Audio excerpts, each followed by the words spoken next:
Ecclesiastes chapter 8. Who is like a wise man, and who knows the interpretation of a thing? A man's wisdom makes his face shine, and the sternness of his face is changed. I say, keep the king's commandment for the sake of your oath to God. Do not be hasty to go from his presence. Do not take your stand for an evil thing, for he does whatever pleases him. Where the word of the king is, there is power. And who may say to him, what are you doing? He who keeps his command will experience nothing harmful. And a wise man's heart discerns both time and judgment, because for every matter there is a time and judgment, though the misery of man increases greatly.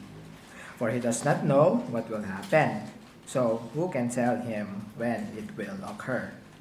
No one has power over the spirit to retain the spirit, and no one has the power in the day of death. There is no release from that war, and wickedness will not deliver those who are given to it. All this I have seen, and applied my heart to every work that is done under the sun. There is a time in which one man rules over another to his own hurt. Then I saw the wicked buried, who had come and gone from the place of holiness, and they were forgotten in the city where they had so done. This also is vanity. Because the sentence against an evil work is not executed speedily, therefore the heart of the sons of men is fully set in them to do evil. Though a sinner does evil 100 times, and his days are prolonged, yet I surely know that it will be well with those who fear God, who fear before him. But it will not be well with the wicked, nor will he prolong his days, which are as a shadow, because he does not fear God. There is a vanity which occurs on earth, that there are just men to whom it happens according to the work of the wicked. Again, there are wicked men to whom it happens according to the work of the righteous. I said that this also is vanity. So I commended enjoyment, because a man has nothing better under the sun than to eat, drink, and be merry. For this will remain with him in his labor all the days of his life, which God gives him under the sun. When I applied my heart to know wisdom and to see the business that is done on earth, even though one sees no sleep day or night, then I saw all the work of God, that a man cannot find out the work that is done under the sun. For though a man labors to discover it, yet he will not find it. Moreover, though a wise man attempts to know it, he will not be able to find it. Now, dito sa kabanata po, yung second main part, no, from verse 10 hanggang dulo, medyo paulit-ulit na rin siya sa mga simula, no? So hindi ko na po siya talakayin, o alalahanin nyo na lang yung pagtalakay ko dito, kasi top 2 thoughts naman dito yung natalakay ko po sa chapter 7, yung last na pagbasa lang about yung don't be self-righteous. Okay, then the second one, yung enjoying pleasure din, sa pag-comment ko po sa chapter 5. So obvious, talakayan na lang natin yung first main part.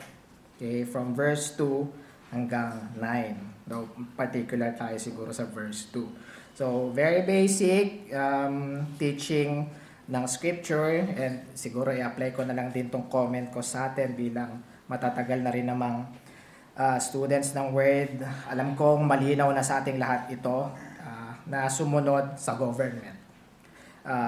Very popular reference natin in the New Testament na by Apostle Paul, Romans 13, right?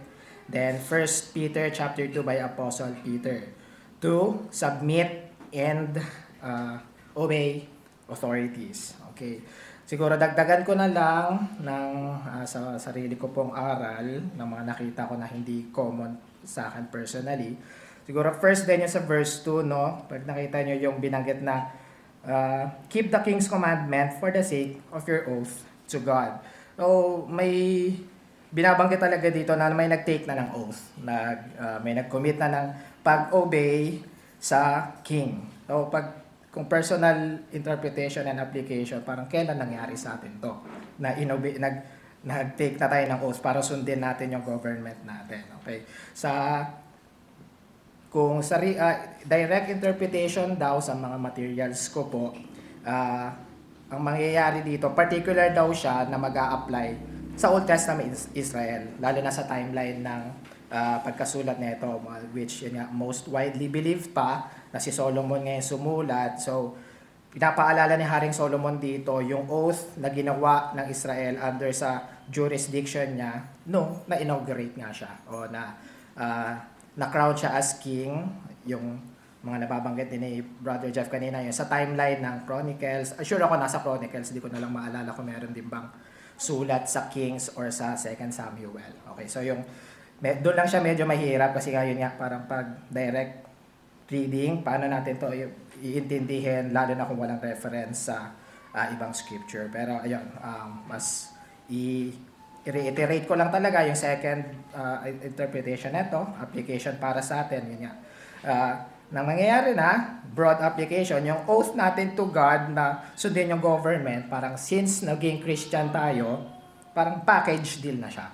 Since nag-profess tayo ng faith kay Christ or sabihin natin the Reformed way, ni-regenerate tayo ng Panginoon, sinama niya na rin sa puso natin, hindi lang yung pag-obey sa moral law na nilagay niya sa puso natin, kasama na rin yung pag-obey natin sa government. Okay. So, idagdag ko lang din na sa material ko by Charles Bridges sa Geneva series of commentaries na dito sa Ecclesiastes. Maganda. Alam natin yung popular quote ng ating Panginoong Jesus recorded sa 3 synoptic gospels, Matthew, Mark, Luke. Though baliktarin ko yun nga. From oath natin to God, then kaakibat niya ni magiging oath sa government, yung popular quote ng ating Panginoong Jesus, give to God first what is God's, but also give to Caesar what is Caesar. So, alam natin yung context doon, nag-discuss about or pinapaliwanag talaga ng Panginoong Jesus about tax. But I believe with Bridges, yun nga, mas pinapalinaw niya, di ba? Na pati yung obedience, allegiance, loyalty natin sa Panginoon must be of equal footing or same ground or same degree ng obedience na natin sa government. So, yeah. Siguro i-share ko yung ganong interpretation and I believe with Bridges sa ganong interpretation. Again, just with this thought or this teaching, no, we have no other right or prerogative as believers of God now but to obey and mag-submit sa ating authorities and ating or other way of saying is yung national constitution natin, civil laws natin. Siguro, isang naalala ko lang din dito, very wise exhortation words ni Pastor Joey, nasa kabilang kwarto pa tayo nun. Yun, no?